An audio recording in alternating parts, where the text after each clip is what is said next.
Welcome to Watching Stories with Grady. I'm Grady, and I'm going to be recommending 3 coming-of-age stories to you on today's episode. So, without further ado, because I know you have some movies that you really want to watch, let's get to the video.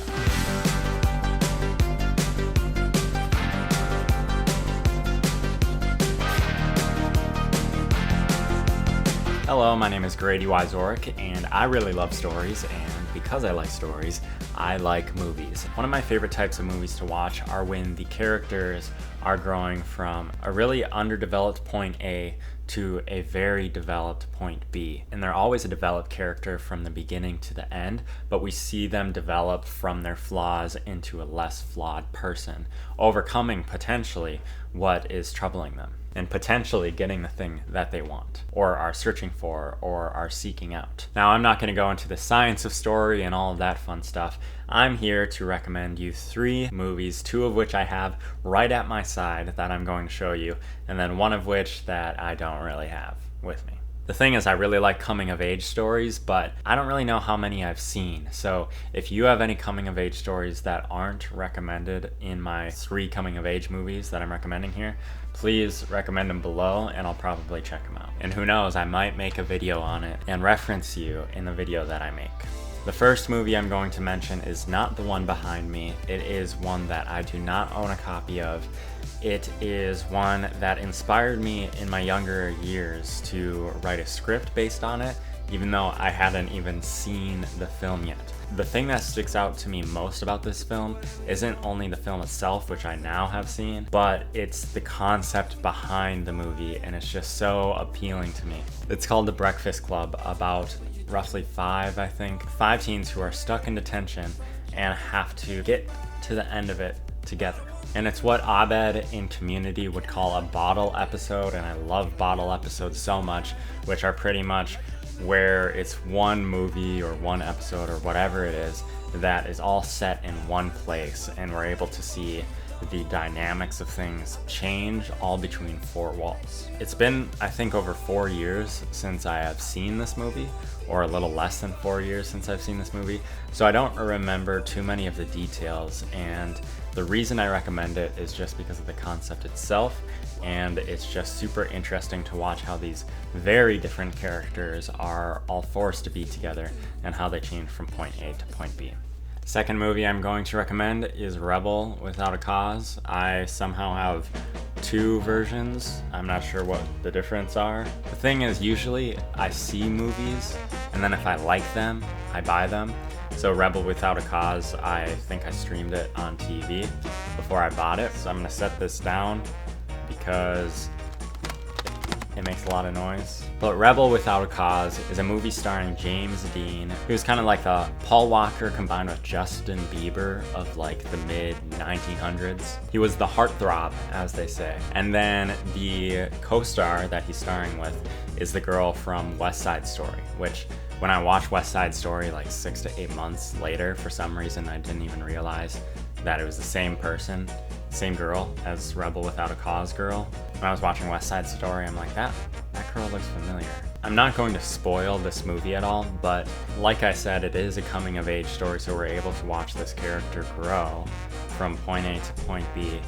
But also, it is such a unique coming-of-age story. I think that's the common aspect behind all my 3 recommendations, is that each of these coming-of-age stories are so unique, and they don't necessarily try to hit you over the head with, all right, these characters are growing, they're growing, they're growing. And these movies do a good job with leaving you with a certain feeling instead of just a certain message. All right, and my 3rd and final recommendation is here, Stand By Me. So something that I've fallen in love with ever since I watched Stranger Things for the first time is just the dynamic of younger kids having an adventure, and they're pretty much the underdogs throughout the whole thing because the evil or whatever they're fighting against is so much bigger than them and is looming. It's kind of the case here, and it's interesting because shows like Stranger Things were inspired by movies like this, Stand By Me, or inspired by The Goonies, or inspired by different 80s movies like that. I think this came out in the 80s, I don't really know. I wasn't alive then, so I don't know. This movie is about 4 kids who are going on a small adventure away from home in order to discover and find something.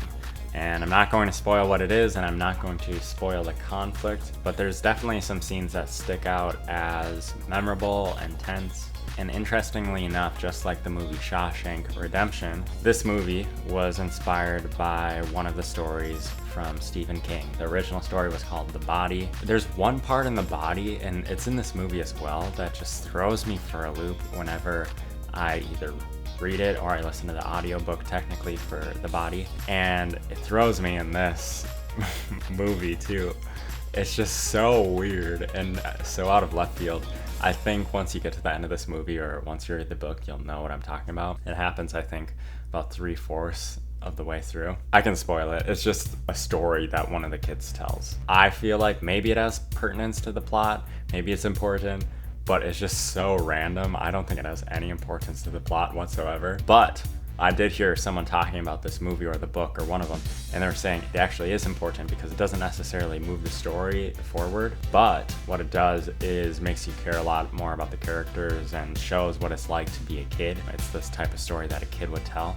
And so that's what makes this movie a good movie, is it knows how to tell the story of kids and show the aspect of them being kids. But I like movies like this. I like movies like this because they actually have stakes, and they're about growth, but they're about more than just growth. And I don't watch too many movies necessarily, but I'm always interested in watching a good coming of age movies, and a lot of these movies are older. I'm pretty sure all of these movies came out before I was even born, and that wasn't intentional. Clearly, I'm in need for a good coming of age story. I think the reason I relate to a lot of these movies just being really vulnerable more than maybe the current coming of age stories is because I'm more old-fashioned than some of the stories that are modern day. So I usually like older stories when it comes to real life coming of age. This right behind me is Stand By Me.